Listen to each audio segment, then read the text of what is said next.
हमने backward class को भी मौका दिया है, अपर कास्ट को भी दिया है, मुस्लिम समाज को भी मौका दिया है और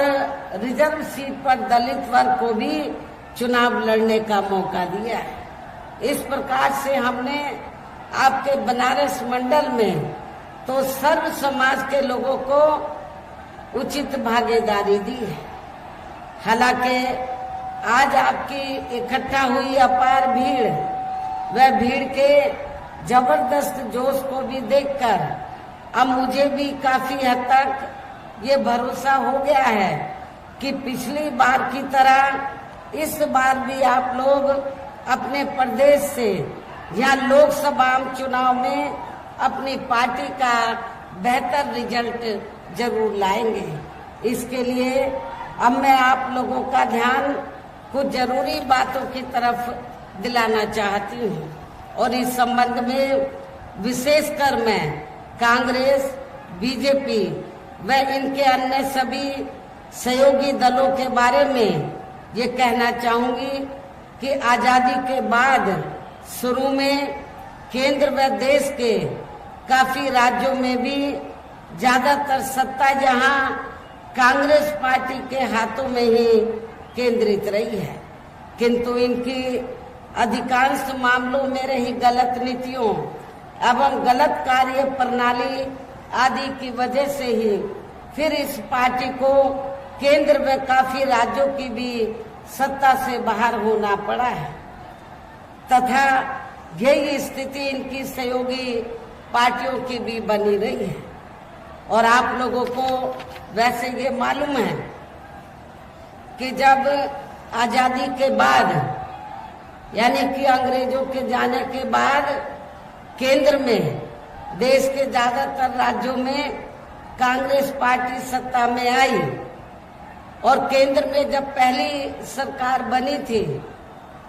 कांग्रेस पार्टी की, तो उस पहली सरकार में परम पूज्य बाबा साहब डॉक्टर अंबेडकर लॉ मिनिस्टर थे। तो उस समय बाबा साहब डॉक्टर अंबेडकर ने तो कांग्रेस पार्टी के मुखिया को ये कहा, पंडित जवाहरलाल नेहरू एंड कंपनी के लोगों को ये कहा कि भारतीय संविधान में एससी व एसटी वर्गों को जो सरकारी नौकरियों में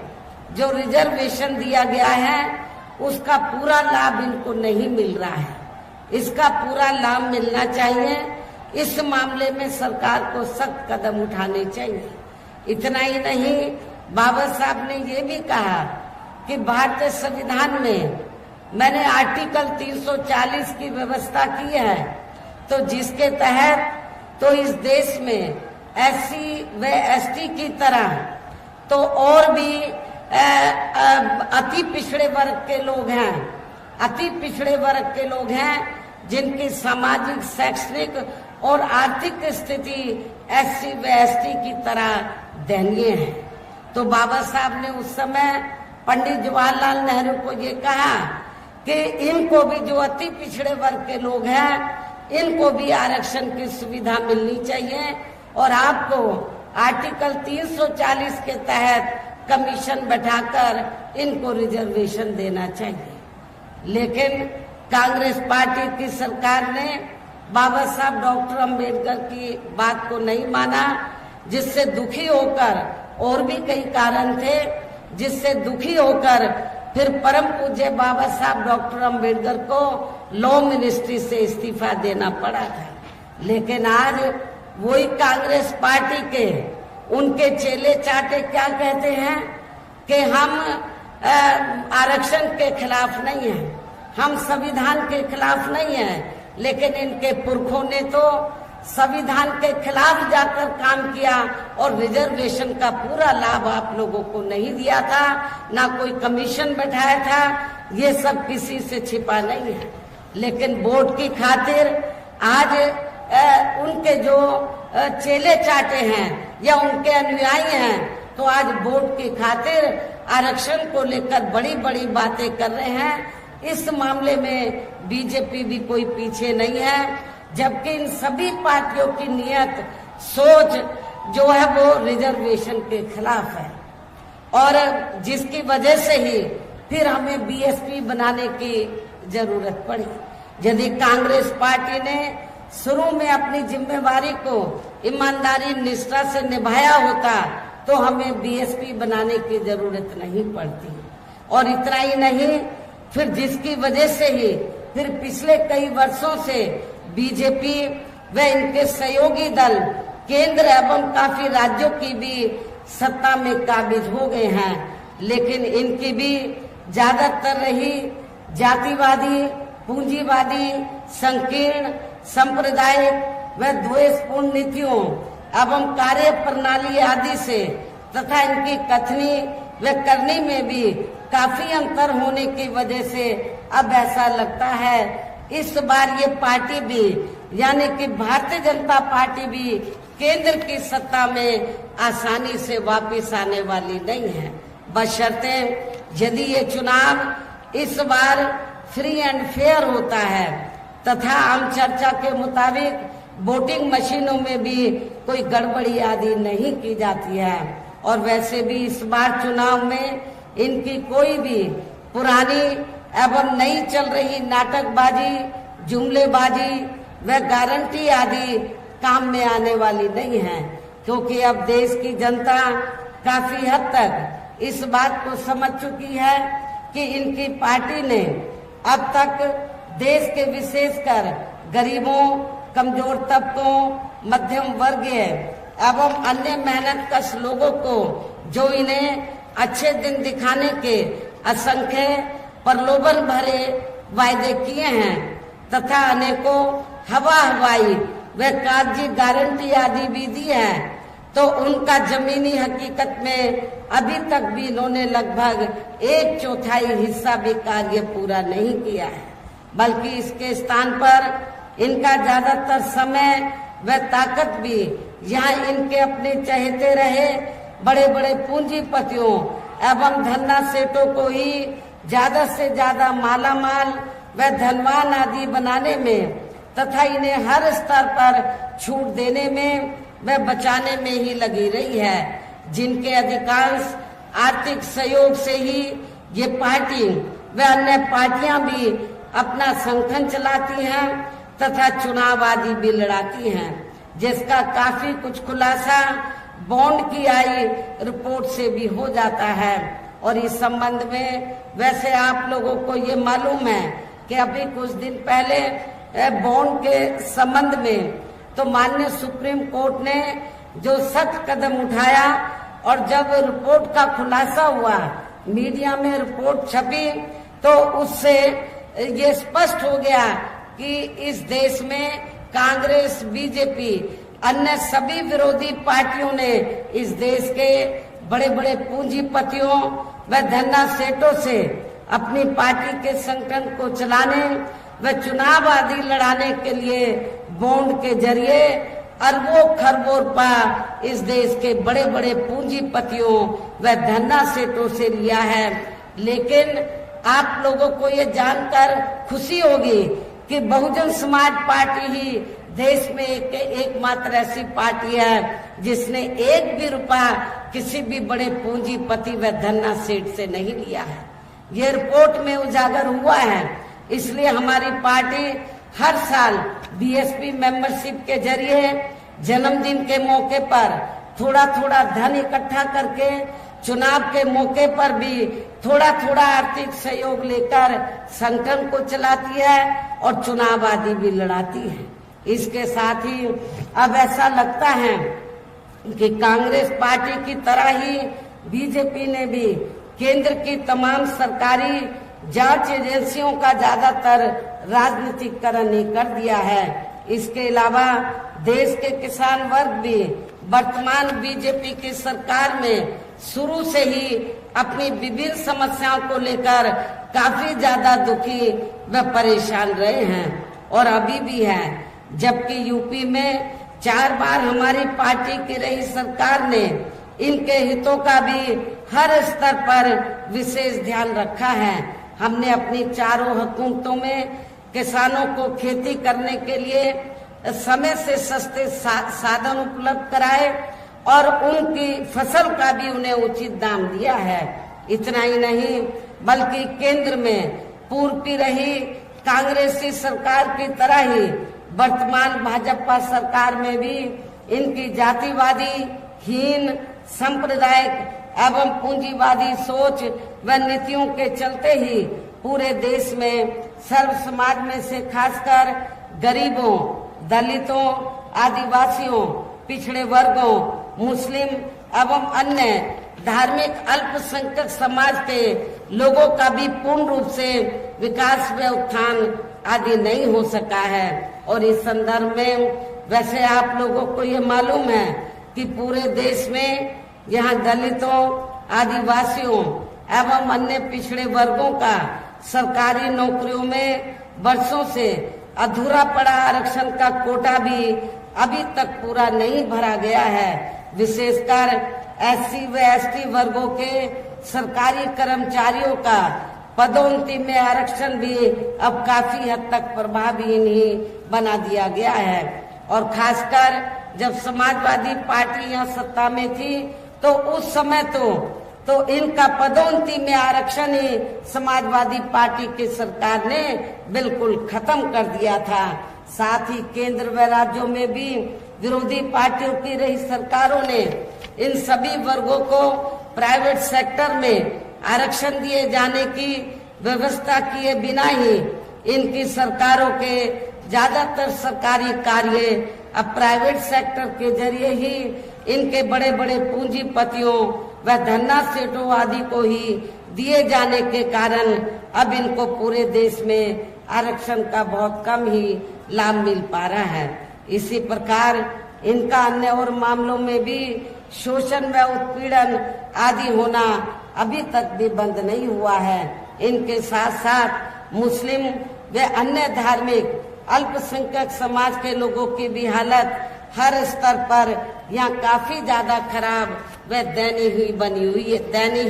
बनी हुई है, जिसका काफी कुछ खुलासा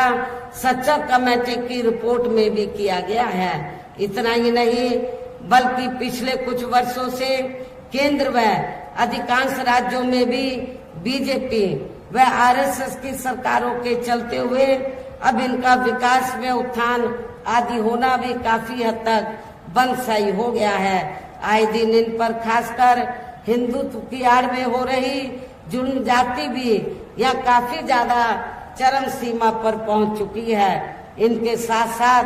अपर कास्ट समाज में से विशेषकर गरीब लोगों की भी हालत हमें कोई खास अच्छी नजर नहीं आती है। इनकी गलत कृषि नीतियों के कारण किसान वर्ग भी आए दिन आंदोलित ही बना रहता है। साथ ही इनकी गलत आर्थिक नीतियों की वजह से ही देश की अर्थव्यवस्था पर भी इसका काफी बुरा प्रभाव पड़ा है, जिससे अब विशेषकर छोटे एवं मध्यम वर्गीय व्यापारी वर्ग भी काफी ज्यादा दुखी व परेशान हैं। और अब केंद्र में पूर्व की रही सरकारों की तरह ही वर्तमान भाजपा सरकार में भी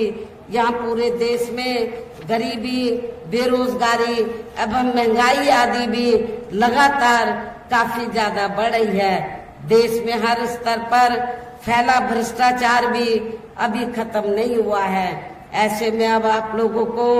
देश में हो रहे लोकसभा आम चुनाव में कांग्रेस, बीजेपी व इनकी सहयोगी पार्टियों को भी केंद्र की सत्ता में आने से जरूर रोकना है। जिनकी गलत नीतियों व गलत कार्य प्रणाली आदि को आप लोग काफी हद तक आजमा भी चुके हैं। ऐसी स्थिति में अब ये विरोधी पार्टियां इस चुनाव में भी किस्म किस्म के साम, दाम, दंड भेद आदि अनेकों हथकंडे इस्तेमाल करके केंद्र की सत्ता में आने की भी पूरी कोशिश में लगी हैं, जिनसे अपनी पार्टी के लोगों को हर स्तर पर काफी ज्यादा सावधान रहना है। और इस मामले में विरोधी पार्टियां अपने अपने पक्ष में हवा बनाने के लिए खासकर मीडिया, ओपिनियन पोल व सर्वे आदि का जो बड़े पैमाने पर इस्तेमाल कर रही हैं, तो उनसे भी अपनी पार्टी के लोगों को बिल्कुल भी गुमराह नहीं होना है। इसके साथ ही विरोधी पार्टियों के विभिन्न रूपों में जारी किए गए इनके हवाई व प्रलोभन भरे चुनावी घोषणा पत्रों एवं वायदों आदि के बहकावे में भी अपनी पार्टी के लोगों को कतई नहीं आना है, जिन्हें ये पार्टियां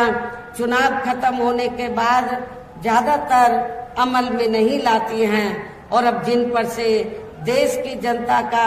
अधिकांश विश्वास ही उठ गया है। यही खास वजह है कि हमारी पार्टी किसी भी चुनाव में अपनी पार्टी का कोई भी चुनावी घोषणा पत्र आदि जारी नहीं करती है। वैसे भी हमारी पार्टी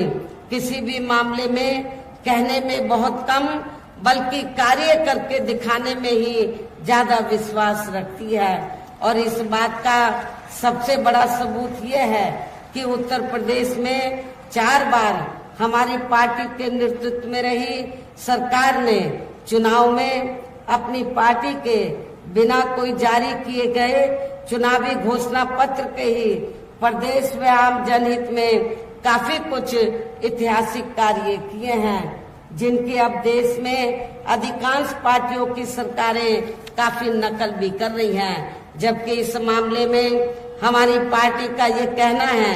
कि यदि इन पार्टियों के स्थान पर केंद्र में हमें अपनी पार्टी की सरकार बनाने का मौका मिलता है तो तब फिर हमारी पार्टी की बनी सरकार केंद्र में यहाँ अब तक रही सभी विरोधी पार्टियों की सरकारों की तरह केवल हवाई व कागजी कार्य आदि नहीं करेगी, बल्कि उत्तर प्रदेश की तरह ही जमीनी हकीकत में ठोस कार्य करके दिखाएगी। और इस संदर्भ में खासकर मैं ये कहना चाहूंगी कि केंद्र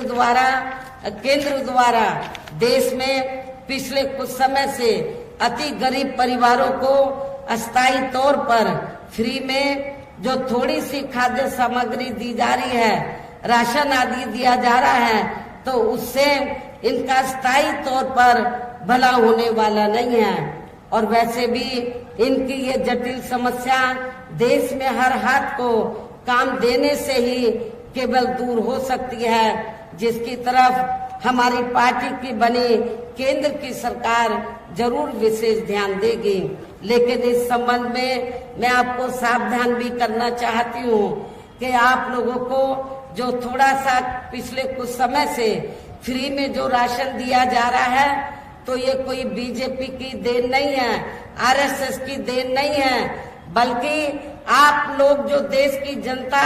जो केंद्र की सरकार को जो टैक्स देती है, टैक्स के जरिए केंद्र की सरकार के पास जो पैसा जमा होता है, उस पैसे से आप लोगों को ये राशन आदि दिया जा रहा है। ये कोई बीजेपी आपको अपनी जेब से ये राशन पानी आदि नहीं दे रही है, तो इसलिए आप लोगों को इनके बहकावे में कतई नहीं आना है, बल्कि आप लोगों को अपना एक एक वोट बहुजन समाज पार्टी को हर प्रकार की सावधानी बरतते हुए देना है। साथ ही पिछले कुछ वर्षों से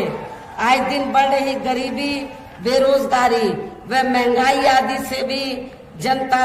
बहुत ज्यादा दुखी व परेशान है, जिसे भी आर्थिक नीतियों में तब्दीली करके जरूर दूर किया जाएगा। धर्म की भी आड़ में पिछले कुछ वर्षों से खासकर मुस्लिम समाज के लोगों का द्वेष की भावना से जो इनका काफी ज्यादा शोषण व उत्पीड़न आदि किया जा रहा है, तो उसे भी जरूर रोका जाएगा। और ये सब हमने अपनी यूपी की रही सरकार में करके भी दिखाया है। इसके अलावा हमने यूपी में सर्व समाज में से गरीब एवं बेरोजगार लोगों को बेरोजगारी भत्ता आदि न देकर उन्हें बड़ी तादाद में रोटी रोजी के साधन भी उपलब्ध कराए हैं, जो अब ये कार्य भी अधिकांश ठंडे ही पड़े हैं, जिनको फिर केंद्र में बीएसपी की सरकार बनने पर प्राथमिकता दी जाएगी। कहने का तात्पर्य यह है कि देश में इस समय हो रहे लोकसभा चुनाव में विरोधी पार्टियों के जारी किए गए इनके हवाई व प्रलोभन भरे चुनावी घोषणा पत्रों आदि के बहकावे में अब यहाँ खासकर देश के अति गरीबों, मजदूरों, बेरोजगारों एवं अन्य मेहनतकश लोगों को बिल्कुल भी नहीं आना है और अब इन्हें ऐसी सभी विरोधी पार्टियों को हर हालत में केंद्र की सत्ता में आने से जरूर रोकना है, जिनकी कथनी व करनी में काफी अंतर रहा है तथा जिन्हें ये लोग बरसों से आजमा भी चुके हैं। ऐसे में अब मेरा यही कहना है कि आप लोगों को अपने खुद के व अपने प्रदेश, क्षेत्र एवं देश के भी हित में अपने वोटों को यहाँ कांग्रेस, बीजेपी व अन्य विरोधी पार्टियों को न देकर केवल अपनी एकमात्र हितैषी पार्टी बहुजन समाज पार्टी को ही देना है, जो ये पार्टी उत्तर प्रदेश की तरह ही केंद्र में भी अपनी पार्टी की सरकार बनने पर फिर पूरे देश में यहाँ अपनी पार्टी की सर्वजन हिताय व सर्वजन सुखाय की नीतियों पर आधारित ही सरकार चलाएगी। इसके साथ साथ केंद्र से जुड़ी आपके क्षेत्र की जो भी यहाँ स्थानीय समस्याएं होंगी तो उन्हें भी फिर दूर करने का हर संभव पूरा प्रयास किया जाएगा। साथ ही यहाँ गरीबों, मजदूरों, बेरोजगारों, कर्मचारियों, किसानों, छोटे व्यापारियों एवं अन्य मेहनतकश लोगों के हितों का भी विशेष ध्यान रखा जाएगा। सर्व समाज में से खासकर दलितों, आदिवासियों, पिछड़े वर्गों, मुस्लिम व अन्य धार्मिक अल्पसंख्यक समाज के लोगों के विकास व उत्थान के साथ साथ हर स्तर पर इनकी सुरक्षा आदि के लिए भी सख्त कदम उठाए जाएंगे और तभी फिर यहाँ वास्तव में अपने देश के महान संतों, गुरुओं व महापुरुषों में भी विशेषकर महात्मा ज्योतिराव फूले, श्री छत्रपति शाहू जी महाराज, श्री नारायण गुरु, बाबा साहब डॉक्टर भीमराव अंबेडकर एवं मान्यवर श्री कांशीराम जी आदि का अधूरा रहा सपना जरूर साकार हो सकता है, जिनको यूपी में हमारी पार्टी की रही सरकार द्वारा हर स्तर पर पूरा आदर सम्मान दिया गया है। इन्हीं खास बातों के साथ ही अब मेरा देश व आपके स्टेट के भी हित में यही कहना है कि हमारी पार्टी ने यहाँ के बनारस मंडल में जिनको भी लोकसभा के लिए चुनाव के मैदान में उतारा है, जो आपके सामने मंच पर भी मौजूद हैं, तो उन्हें आपको जरूर कामयाब बनाना है, जिसके लिए यहाँ पार्टी के सभी स्तर के छोटे बड़े पदाधिकारी एवं कार्यकर्तागण आदि पूरे जी जान से लगे हैं। और अब अंत में मेरा यही कहना है कि आप लोगों को वोट पड़ने वाले दिन यहाँ बीएसपी के अपने सभी लोकसभा उम्मीदवारों को अर्थात हमने बनारस मंडल में जौनपुर लोकसभा की सीट से श्री श्याम सिंह यादव जो बीएसपी के वर्तमान में सांसद हैं, इनको चुनाव के मैदान में उतारा है। आप लोगों को ये मालूम है कि इस एज में भी ये जनता की सेवा में लगे रहते हैं। आप इनको एक मौका जरूर दीजिए, इनको जरूर मेंबर पार्लियामेंट बनाकर भेजिए। मछली शहर जो सुरक्षित लोकसभा की सीट है, हमने यहाँ से श्री कृपा शंकर सरोज को चुनाव के मैदान में उतारा है। वाराणसी लोकसभा की सीट से हमने श्री अतर जमाल लारी को, चंदौली लोकसभा की सीट से हमने पिछड़े वर्ग से श्री सत्येंद्र कुमार मौर्य को, बलिया लोकसभा की सीट से हमने श्री लल्लन सिंह यादव को, इनकी लोकसभा की सीट का कुछ एरिया बलिया में आता है और कुछ एरिया गाजीपुर जिले में आता है, लेकिन सीट का नाम है बलिया, इसलिए बलिया लोकसभा की सीट से हमने श्री लल्लन सिंह यादव को, गाजीपुर लोकसभा की सीट से हमने डॉक्टर उमेश कुमार सिंह को चुनाव के मैदान में उतारा है। बीएसपी के ये सभी प्रत्याशी पूरे जी जान से आपके क्षेत्र में आप लोगों से वोट की अपील करने के लिए जी जान से लगे हैं। मेरी आप लोगों से पुरजोर अपील है कि आप लोग बहुजन समाज पार्टी के इन सभी प्रत्याशियों को बीएसपी का जो चुनाव चिन्ह हाथी है, हाथी चुनाव चिन्ह के सामने वाले बटन को दबाकर इनको भारी वोटों के अंतर से जरूर कामयाब